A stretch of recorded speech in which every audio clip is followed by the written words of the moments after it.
Hello, my friends. Welcome to another episode of Deep True Crime. I'm Manny Rodriguez. In today's episode, we are continuing the coverage of the Idaho 4. Finally, someone has been arrested. And the press conference is coming up here in about 12 more minutes. So I want to share with you what have we learned since this morning when a suspect was finally arrested in this case. Let's go ahead and dive into it, why don't we?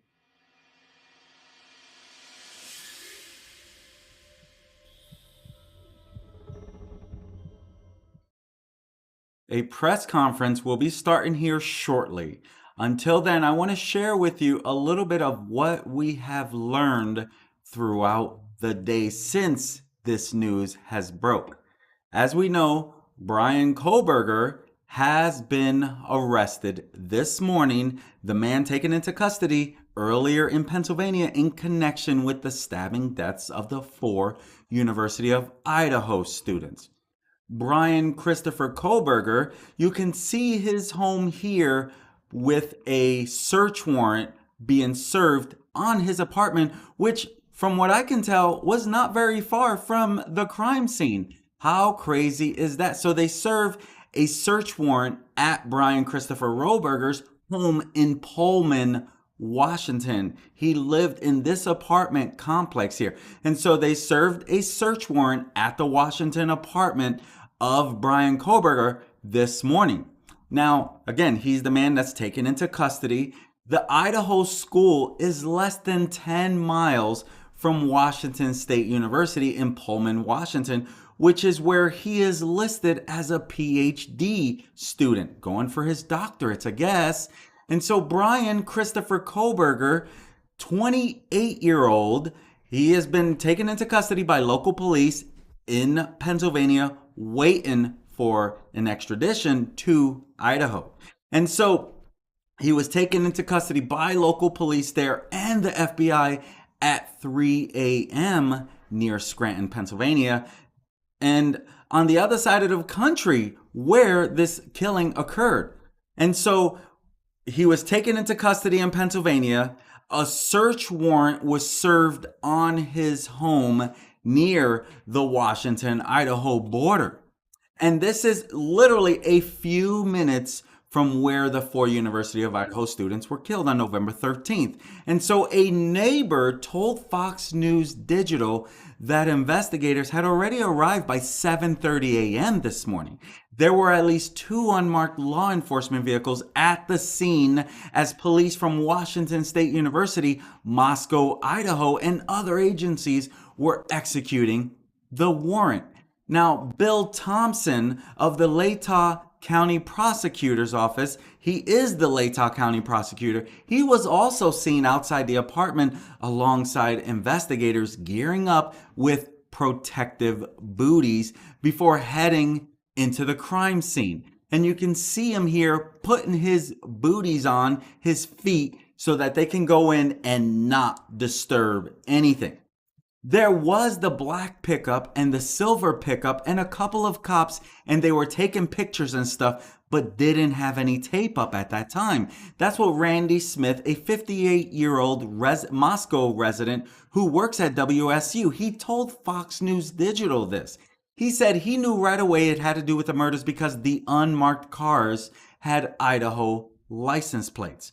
Moscow and Pullman, they are neighboring towns on the Idaho-Washington border, and each host a university in their respective states. You got Washington State University and Pullman, and then you have University of Idaho right there near Moscow. And the second story apartment police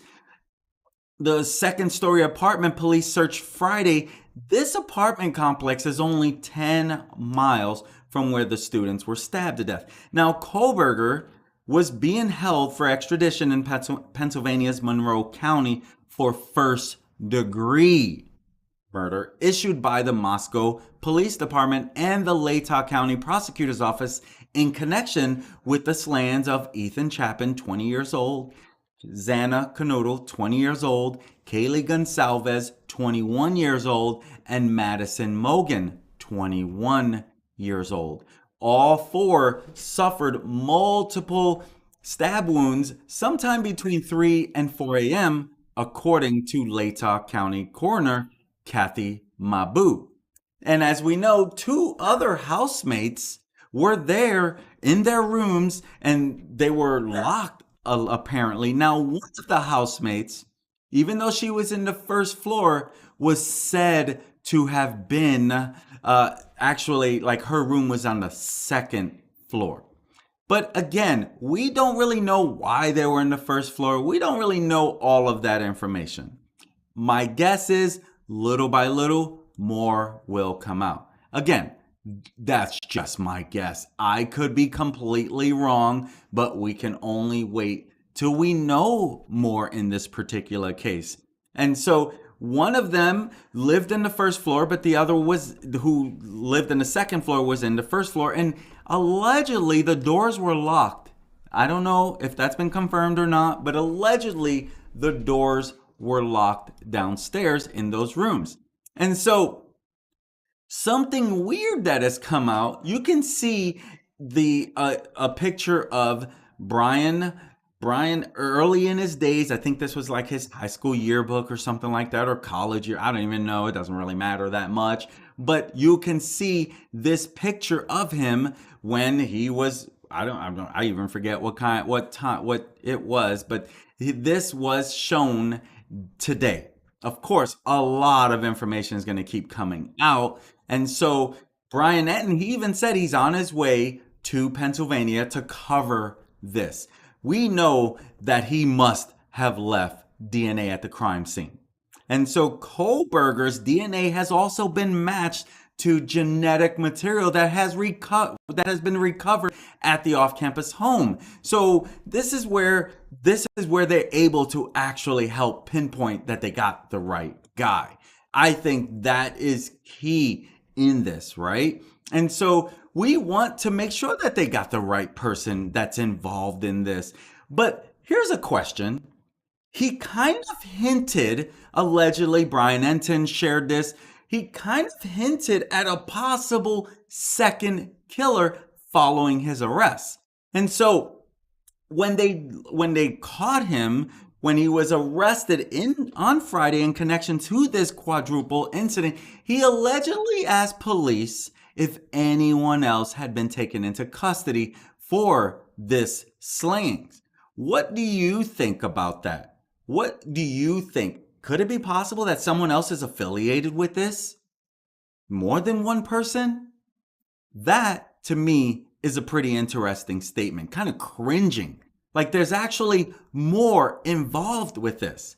And so a source revealed Kohberger's startling question to law enforcement, telling News Nation reporter Bryan Etten that when Idaho quadruple homicide suspect Bryan Christopher Kohberger was in custody, he asked if anyone else was arrested. And according to the insider, Kohberger had a quiet and blank stare on his face while asking the question.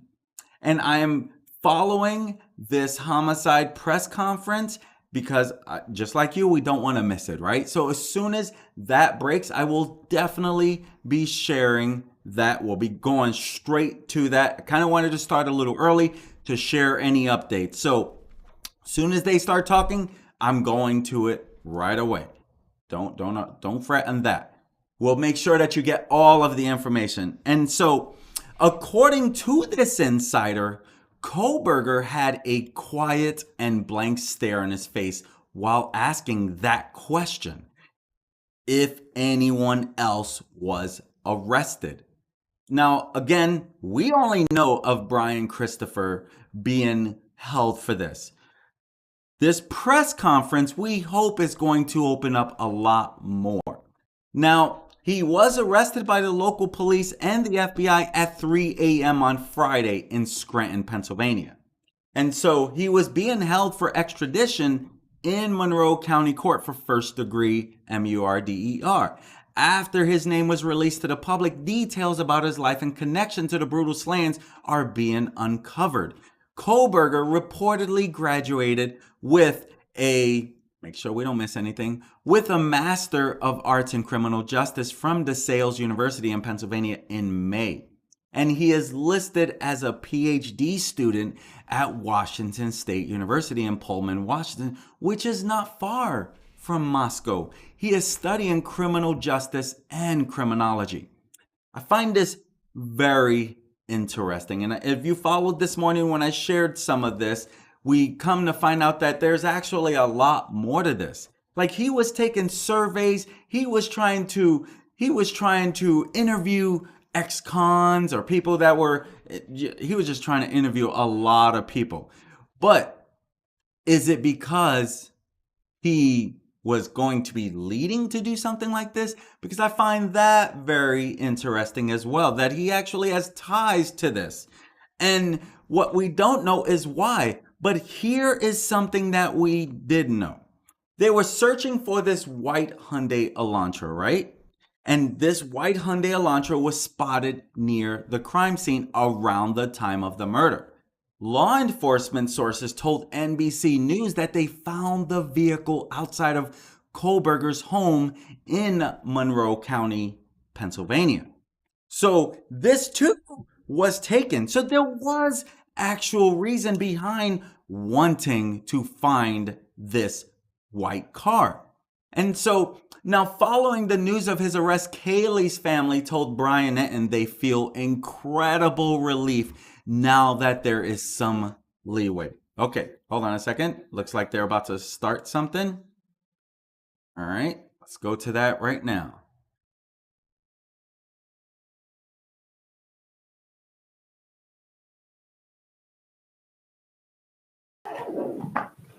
Thank you for coming today.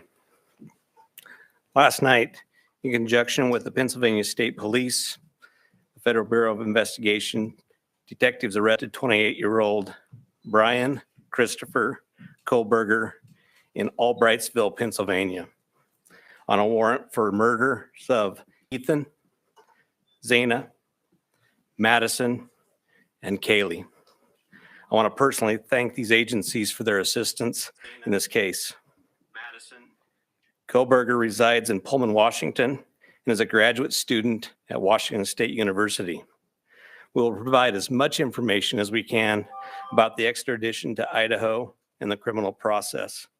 However, due to Idaho state law, we are limited in what information we can release today until Kohberger has his initial appearance in Idaho court.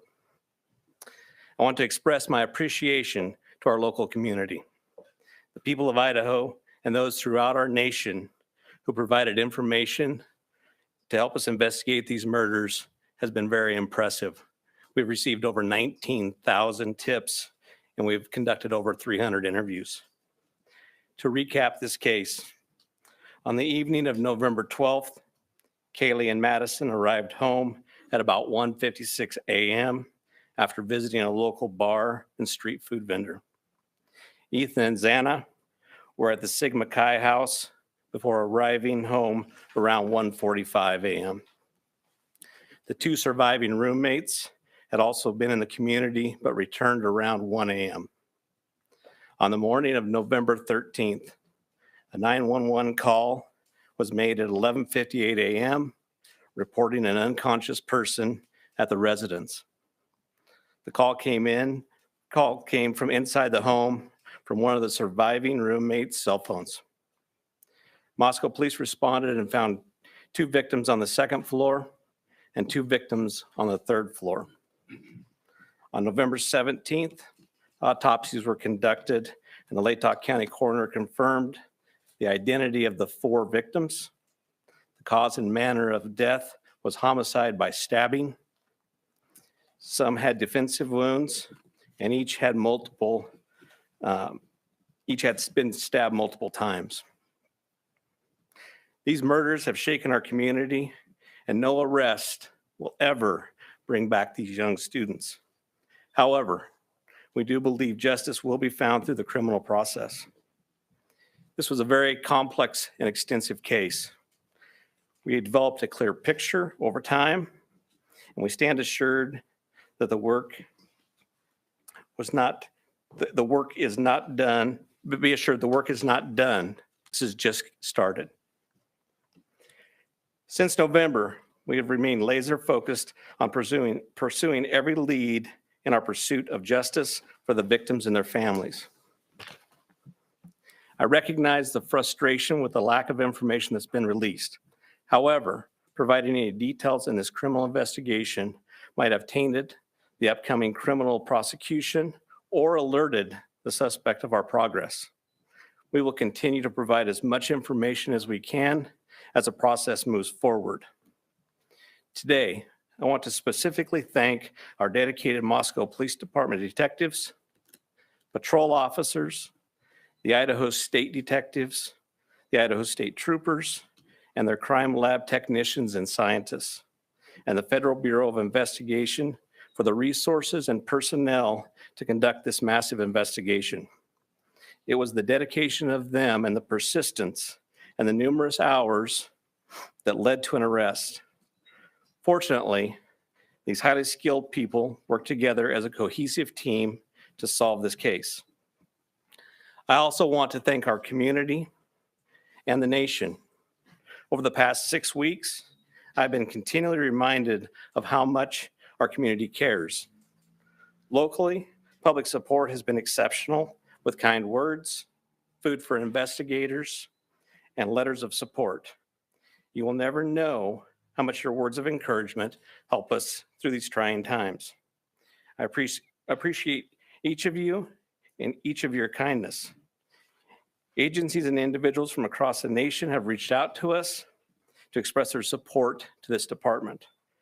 I'm reminded how our Moscow community, our families, and the nation has been impacted by this daily. Finally, I do want to thank our media partners for the help. You kept this in the news. You helped us with tips. You kept things going, and we truly appreciate that. And you are the product of those 19,000 tips that we received, which is an impressive number. I would like to invite Bill Thompson, the county prosecutor, up at this time.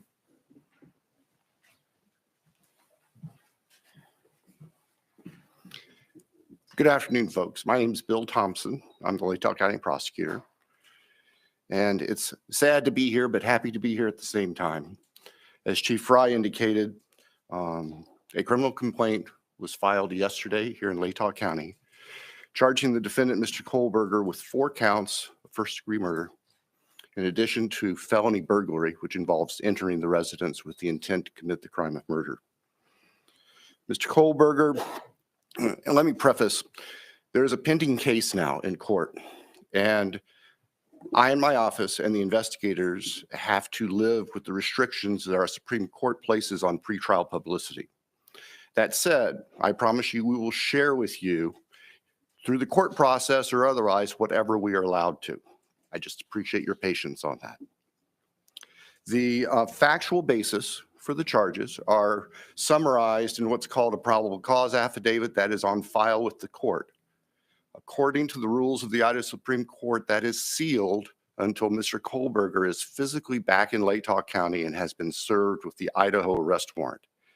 At that time, we expect that that affidavit will be available to you so you can share the true facts with all of your readers and your watchers and your listeners and all of the people who are interested and really need to know what's going on. So please have patience with us on that. We hope to get that to you as soon as we can. As far as Mr. Kohberger, I can share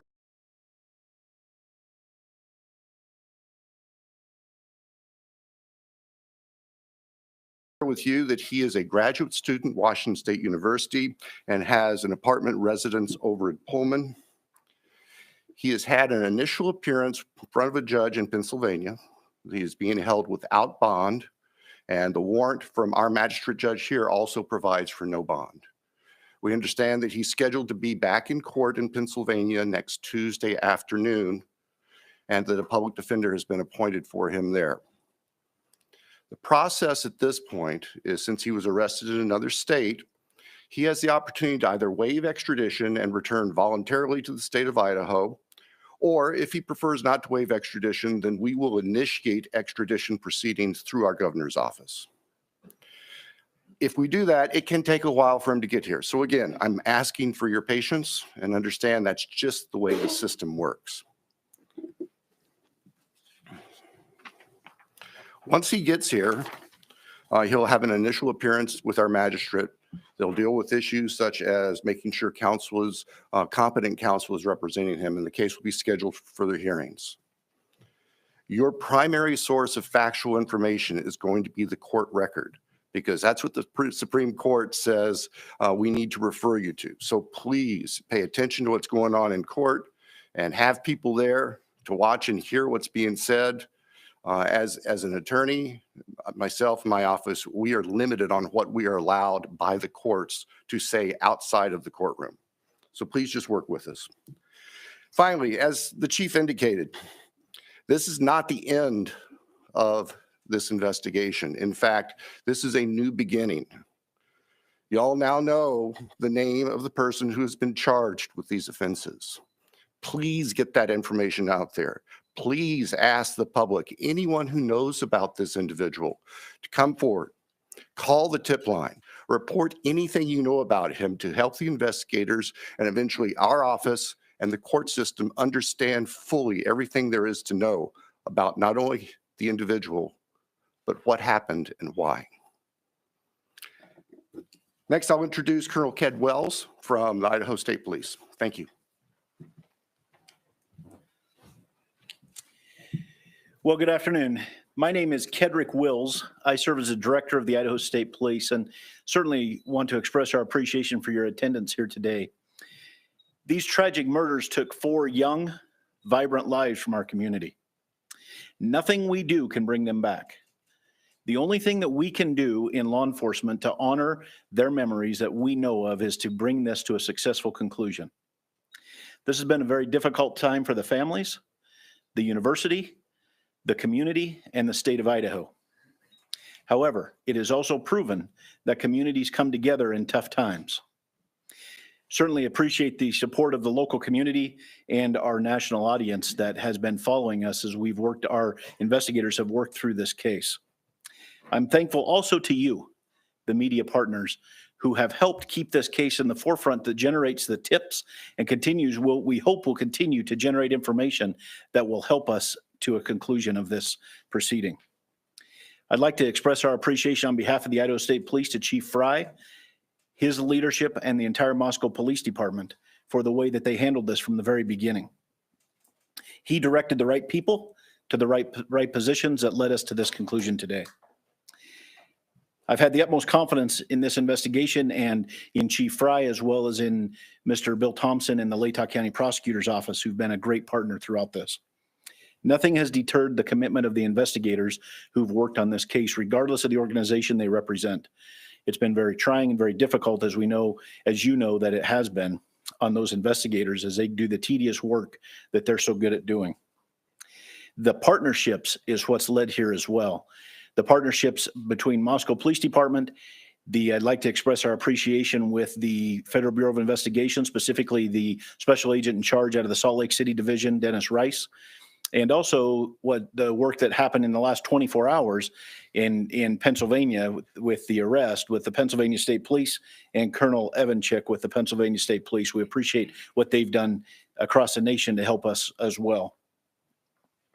As Bill shared, this investigation is far from over. In fact, I appreciate what he shared, that this is not an ending, but rather a new beginning. The difference now is, as he shared, that we are dictated what information we can share by the court process and by laws in our state of Idaho. And so we will share, as he shared, Mr. Thompson is absolutely committed to share everything he can share through the court process. We've got to make sure that we don't get in front of that process. And we really deeply appreciate everybody's support here. The relationships that were forged here and the partnerships that were forged have led to this. And based on that is why we're here today. And we continue to believe that the best way we can honor these 4 lives that have been taken is to make sure that we have a successful outcome here. One of the partnerships that's been forged throughout this is a partnership with the University of Idaho. And on that, I'd like to introduce the president of the University of Idaho, Mr. Scott Green.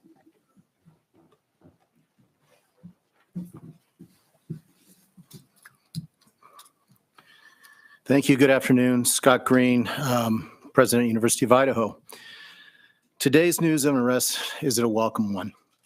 It's relief to our university, our community, and our extended Vandal family. The outpouring of support over the past 6 weeks helped sustain us during the most trying time. It provided the strength that helped us navigate the international scrutiny visited on our students and employees. We are truly thankful for the compassion and acts of kindness shown to our community. Kindness is contagious, and it provided the light that reclaimed ground lost to evil and darkness.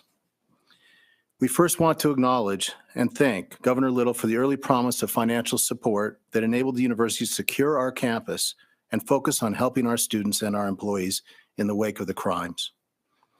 We also appreciate the Idaho State Police and the highly visible security presence that brought comfort and calm to a community shocked and confused by the senseless crimes. We never lost faith that this case would be solved and are grateful for the hard work of the Moscow Police Department and their law enforcement partners. Vast and committed FBI resources brought important expertise to this complex case.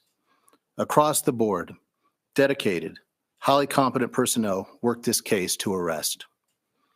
This crime has nevertheless left a mark on our university, our community, and our state. While we cannot bring back Maddie, Kaylee, Zana, and Ethan, we can thoughtfully and purposefully carry their legacy forward in the work that we do. Our students come first, and that was proven each and every day of this investigation. We are committed to safely delivering the college town atmosphere, campus experience, and high-touch quality education for which the University of Idaho is known. With time, we will heal. We will move forward together, and we will remain Vandal strong. With that, I'd like to turn it back over to Chief Fry.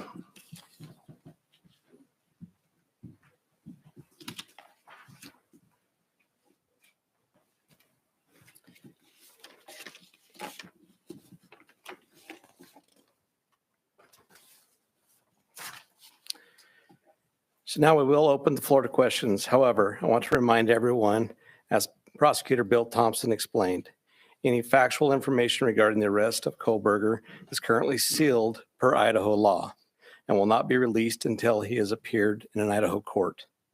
Please formulate your questions accordingly. I recognize there are a lot of questions, and I will try to answer as many of them as I can. Is there an evergreen or Argonaut reporter? Lauren Patterson, Northwest Public Broadcasting, Spokane Public Radio. I realize the records are sealed. I guess I'm not too familiar with how it works, but can you tell us what tip, what lead, what piece of evidence really led you all the way from Idaho to the suspect in Pennsylvania? As I've said in the past, that's part of our investigation, and we won't be releasing that at this time. We will have those answers. We'll have them as soon as we can make those available to you. Then a quick follow-up and a two-parter. Is our community safe, or is law enforcement still on the search for other suspects who might be involved in this attack? What I can tell you is we have an individual in custody who committed these horrible crimes, and I do believe our community is safe, but we still need to be vigilant, right? We still have talked about this in the past. We always need to be aware of our surroundings and make sure that we're aware of what's going on.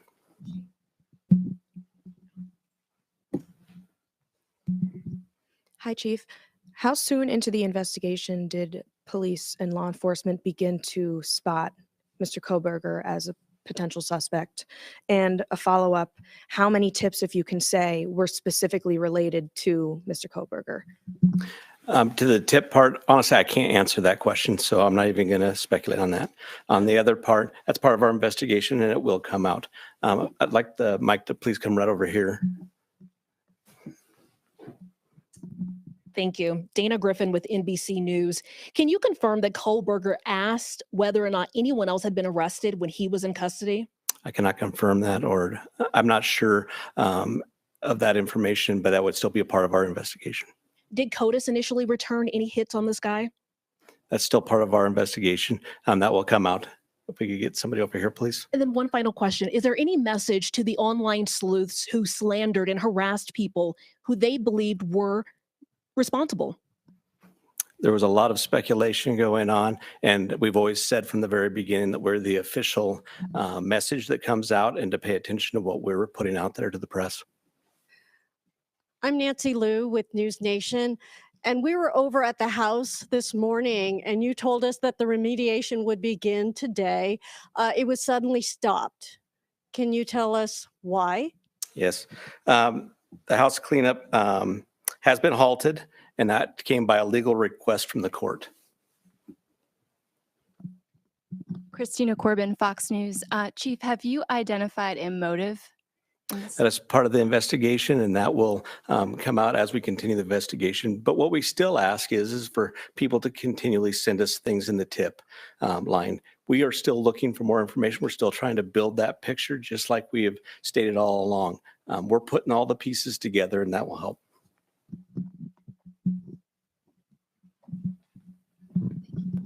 Chief Veronica Miracle with CNN. Any indication that the suspect knew the victims?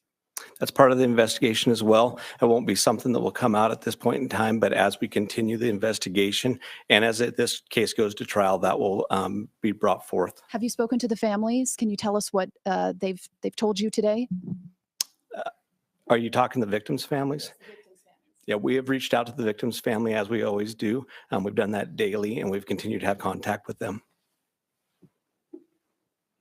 Hey, Nate Sanford, you mentioned earlier that you're still seeking tips about Bryan and that people should still share whatever information they have. Can you speak at all about what specifically people should be reaching out for, like if they know something? I would say anything and everything. As we've said all along, we know what tips we're looking for. We will take those tips and we will have professionals look at those and decide which pieces of those we need to use for our case. So we ask that everybody would do that. Angela Palermo, Idaho Statesman. Your department and other investigators on the case took a lot of flack for keeping information close to your chest. Are you glad that you did that, and were you worried about tipping the suspect off? I will 100% stand behind the way that we handled this investigation. And this all started from day one with our patrol officers arriving on scene, locking down the scene, us calling in the Idaho State Police, us calling in the FBI, and keeping information that was pertinent to this case very, very tight. We want to have a situation where when this goes to trial, there is no doubt that we've done everything right and we've slowed down and we've continued to slow down. We'll continue to do that. Hey, Chief. Have you guys found the murder weapon or the Hyundai Elantra? So we are still looking for all pieces of evidence, but we are still looking for the weapon. And I will say that we have found an Elantra. Stephanie Becker with CNN. Can you tell what it was like when you got the phone call when the police told you that they had your suspect? I can tell you for a lot of law enforcement, it was a fairly sleepless couple of days with as we were leading up to everything that we were doing. But what I can tell you is I have faith in those agencies across the nation. I have faith in our officers. I have faith in the FBI, and they did a great job. But sure, there was some times even throughout the day that we were always concerned. Hi, Chief. Don Back at CBS News. Can you talk a little bit more about the suspect's connection to Pennsylvania? All I know is that he lives in Pennsylvania. Chief Guy Tannenbaum from Nonstop Local KHQ in Spokane. More about the Elantra. We saw reports that you mentioned that you recovered an Elantra, but can you specify where that was found? And we know that that was one of the biggest pieces of information you were asking from the public to tip. Were you able to provide an information on whether those tips led to this seizure of an Elantra? That's still part of the investigation that will come out in the future.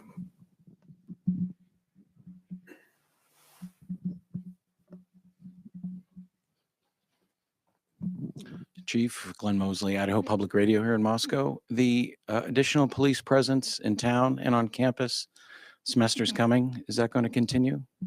You will continue to see state troopers in the area. You know, we're talking to Latah County as well. You will see a presence of us that we're always have up on campus. We have assigned officers to that. So you will continue to see a law enforcement presence.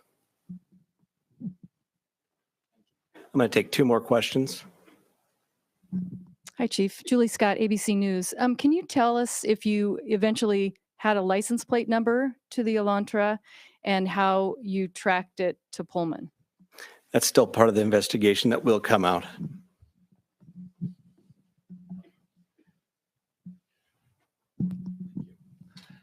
Chief, hi, Matt Lovelace with the Monroe College of Communication. I want to ask about Mr. Kohberger as a graduate student at WSU.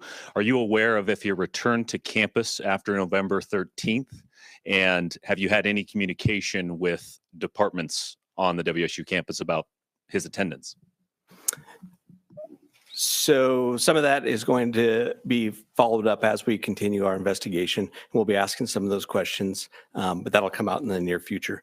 So what I do want to do is I want to thank you all.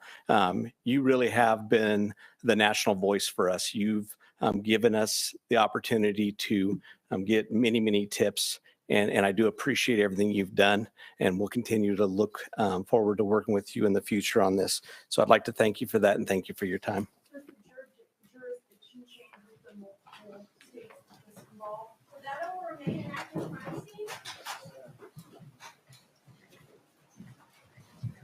Well, it's still an ongoing investigation, so they really can't share too crazy much. And the reporters, they kept asking questions that they can't even answer. Like, as they're asking the question, I'm like, they can't answer that. They can't answer that. They can't answer that. Like, are they wasting time by asking these questions that have every bit to do with the ongoing investigation that they cannot talk about? Because it sounds like, due to Idaho law, this is a sealed document. They cannot share what's inside. They cannot share what led to the perp. They cannot share these things. So I think these are key things that we have to keep in mind. Something that you really can't see this anywhere suspect. else. This Yeah, is we all want these answers. It's probably just going to be a matter of time. Truth is, but prosecutor, he is asking for tips from people who have information about Bryan Kohberger that could be relevant to the case, now that we all know who Bryan is, or at least know that he's the one. But Chief Fry even said, we found an Elantra. And so he did say that we're still looking for the murder weapon, which means they don't have the murder weapon. But he did say, we found an Elantra. And so I find that to be pretty interesting in that. And he also said that the court requested that they halt the cleanup efforts at the house. That is why they stopped. So I found that to be interesting, because we do know that they were going to the cleanup. This was time for the crime scene cleanup, and they have been ordered to stop. So I appreciate the efforts. I will say that, we did give them a hard time, but at the same time, they could not share much. And so here we have the man arrested over these brutal slayings of the 4 university students, Bryan Kohberger.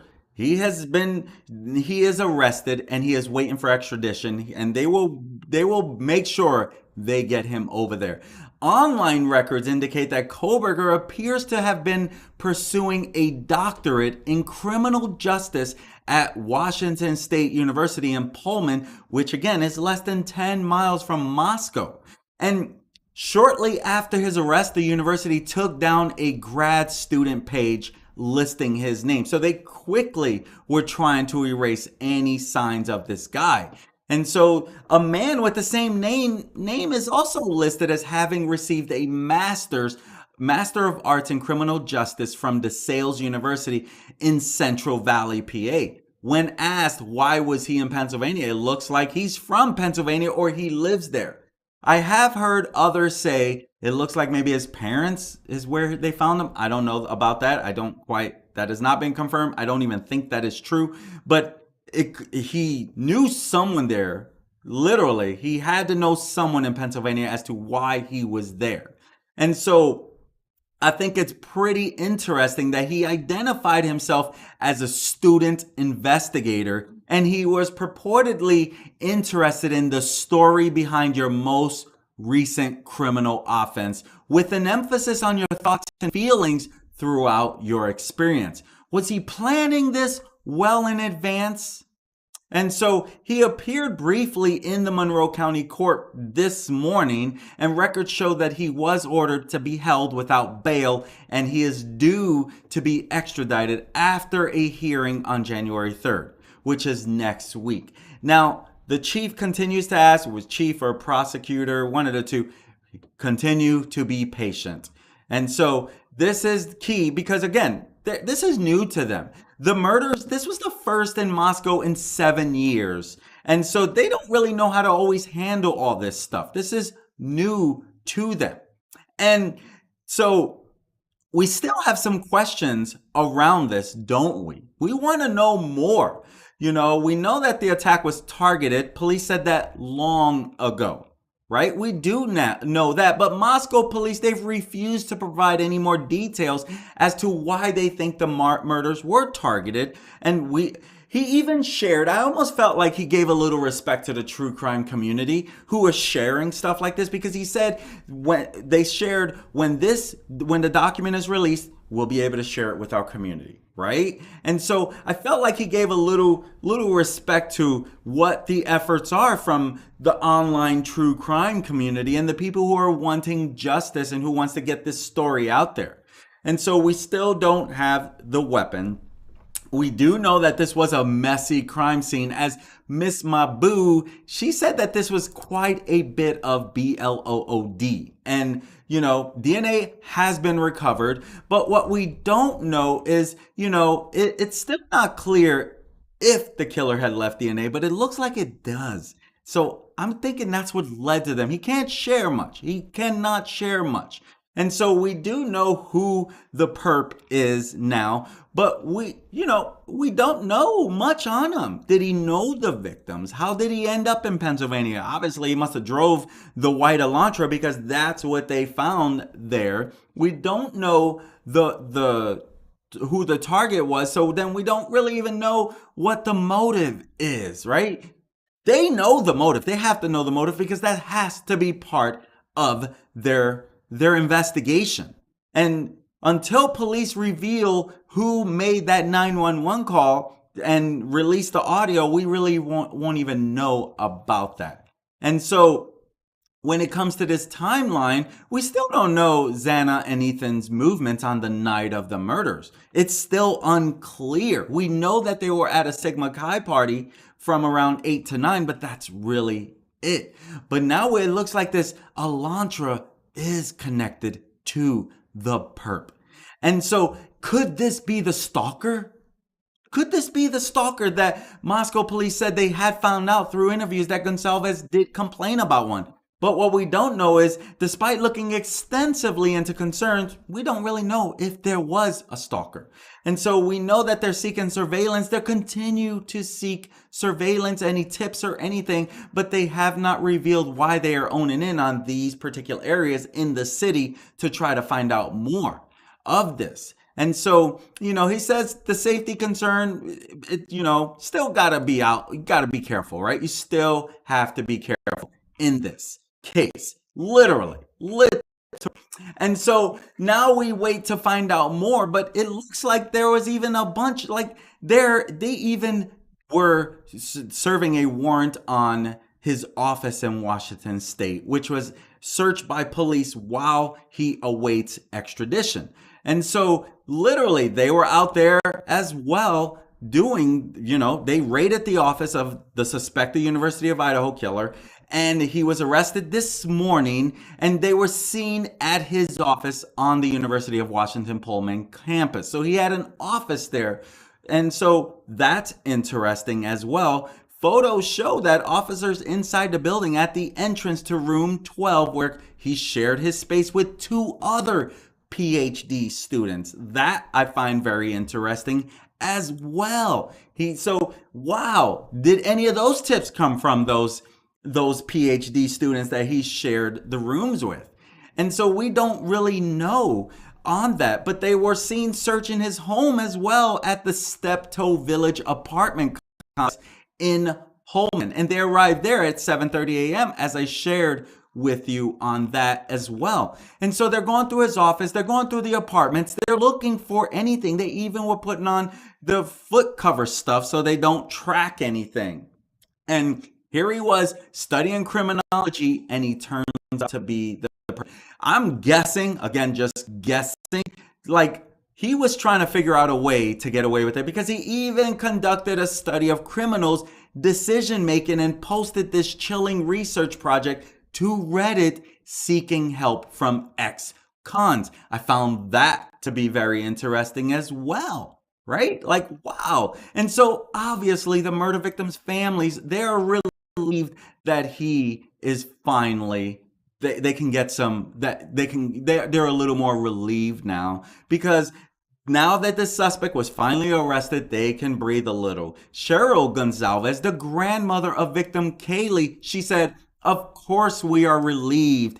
She told the Post that this is what we wanted. We wanted him caught, and now we want justice. And so after this nationwide manhunt, we can start feeling a little bit more justice. Rest in peace to the 4 young kids taken from this world way too soon. And now that we know this cleanup has been halted, like the cleaning crew, they were dismissed from this after this, right? So this professional cleaning team that was hired to sanitize the scene of the brutal slayings of the 4 university students, they were turned away from entering Friday as news broke that a suspect was arrested in this case. And so the cleaning professionals from disaster response, they arrived there and had barely unloaded their equipment before packing up to leave. Wow, wow, wow. And shortly before their arrival, that's when it was confirmed that Bryan Christopher Kohberger was taken into custody in Scranton, Pennsylvania. And so the Idaho murder suspect, Bryan Kohberger, he allegedly had OCD eating tendencies. That's what his family had shared about that. And with that, also, it's like, why would you do such a thing? And so here he is, here they were. There was a former aunt, you know, how do you become a former aunt? Speaking exclusively to the Post Friday afternoon, a former aunt, maybe through marriage is the only way I could see that, said his dietary restrictions were very, very weird.